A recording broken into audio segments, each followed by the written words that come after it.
everyone, my name is Denitza García and we're here about to get into the Caesar restaurant here in Tijuana to taste our traditional Caesar salad that was created, of course, here in Tijuana, Baja California. So please join me. We're about to taste the traditional Caesar salad. Can't wait. Hola, buenas tardes, bienvenidos. Vamos a empezar a prepararle lo que es el aderezo de su ensalada César. Como primer ingrediente le vamos a agregar un poco de anchoa, mostaza Dijon, un poco de ajo rostizado en aceite de oliva. Vamos a agregarle lo que es salsa inglesa y pimienta fresca. Le vamos a agregar lo que es solamente la yema del huevo. El huevo nos ayuda a que la consistencia del aderezo sea cremosa. Y le agregamos solo la yema, retirándole la clara. Le vamos a agregar jugo de limón para darle un toque de acidez. Maceramos, mezclamos los ingredientes. Le vamos a agregar aceite de olivo en forma de hilo. Y le vamos a agregar lo que es un poco de queso parmesano. Ya que está listo lo que es el aderezo, vamos a agregar las hojas de lechuga romana. Y las empezamos a bañar con el aderezo. Ya que están bañadas, lo que vamos a hacer es emplatar.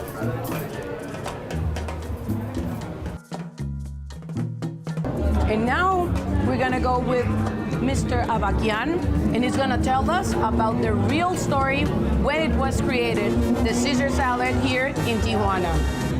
Okay, everybody, well, now the time has come. We're gonna know exactly where the Caesar salad was originally created, okay? That's, of course, in Tijuana, but by whom? Mm-hmm. So that's why we're with Armando Abakian right here, that he's gonna tell us the real story. Thank you for being here with us. Thank you for inviting me. That's great. I feel great.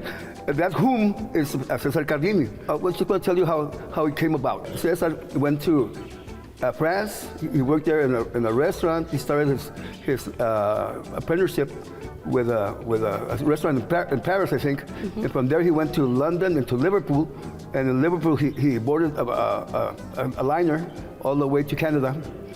And in Canada he worked at the Windsor Hotel, a huge hotel that catered to the rich and famous or whatever.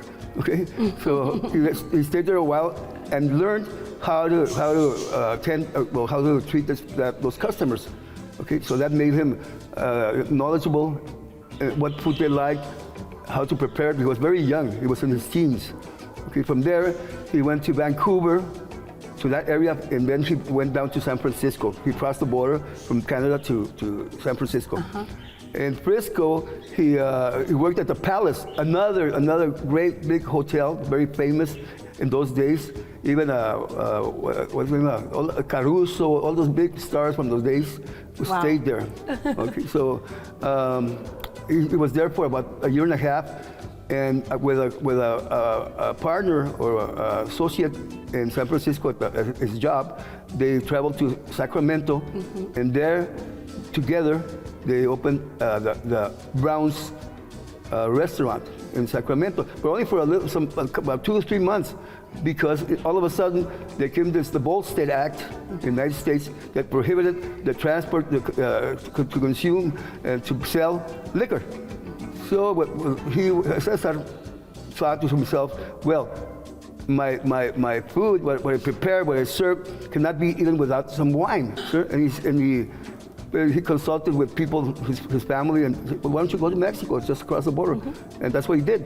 He went down with his family called Cardinale, who had a business in San Francisco, who also were affected by the Volstead, because they had a distributed liquor. Okay. So they got together. I think they had some family relations, but I'm not sure. But they traveled together to Tijuana. Mm-hmm. The Cardinales were there before Cardini, for a long time before. Mm-hmm. So they had some capital, some money, and they opened up this business on 2nd and Revolution Street that was called the Cardinal Café, in a building owned by Mr. Miguel González Quiroz, mm-hmm. Was the richest man in Tijuana, in Baja California, maybe in Mexico, mm-hmm. in those days. Okay, so in 1923, he's been experimenting with different types of salads, because he thought it's summertime, like right now, people from the States come down here with their tongue sticking to the ground and very dry. So I'm not going to give him any chili or something like that. I'm going to give him a good salad that he learned how to, he didn't learn how to make it, but he learned what the people wanted. So he mixed up different batches in different times until one day he said, this is the one. This is the Caesar salad. It wasn't called Caesar's. Okay. He didn't call it. He didn't call it Caesar's. The people later started calling it because that's what he made it. In 1920, this lady was married to a commander of the pilots of North Island Coronado. They came from Pensacola, Florida. This commander, and he married this lady called Wallis Simpson. Wallis Simpson. And when he got transferred to San Diego to Coronado, Wallis was with him. So they were living there in Coronado, and she became friends with all the elite girls of Coronado. He said, no, we went to Tijuana, we were at Caesar's Cafe. And when we were there, Wallis was the life of the party.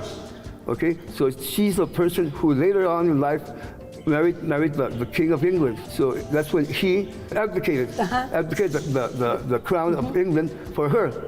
So he couldn't marry her. If he married her, he had to do that. So he said, I'm gonna do what a man has to do. I'm gonna marry the love of my life, Wallis Simpson. She was twice divorced before. Okay. She loved Caesar salad. Okay. She loved it. And whenever she went to any place she went to, she got up and she went to with the captain or the maitre d', or even to the kitchen. She said, I want them to prepare this salad, and she tasted it. She tasted, no, this is good. And when this is good. This is like Caesar's. This is like Caesar when the star became famous. Because the Caesar Cafe was from Cesar Cardini here in Tijuana. Yeah. Why doesn't it have another name? Because he made it. Of course. It's logical. Of course. She's the first person who used to cut the lettuce, the romaine lettuce, because she wore gloves. And she couldn't, because supposedly the salad has to be eaten by hand. So Cesar prepared it with the stems to the center, and there you took it and you ate it with your hands. So she changed that tradition. From Tijuana to the world, Caesar salads, a famous one. Yeah. Cesar Cardini, the creator. Thank you so much. Thank you so much.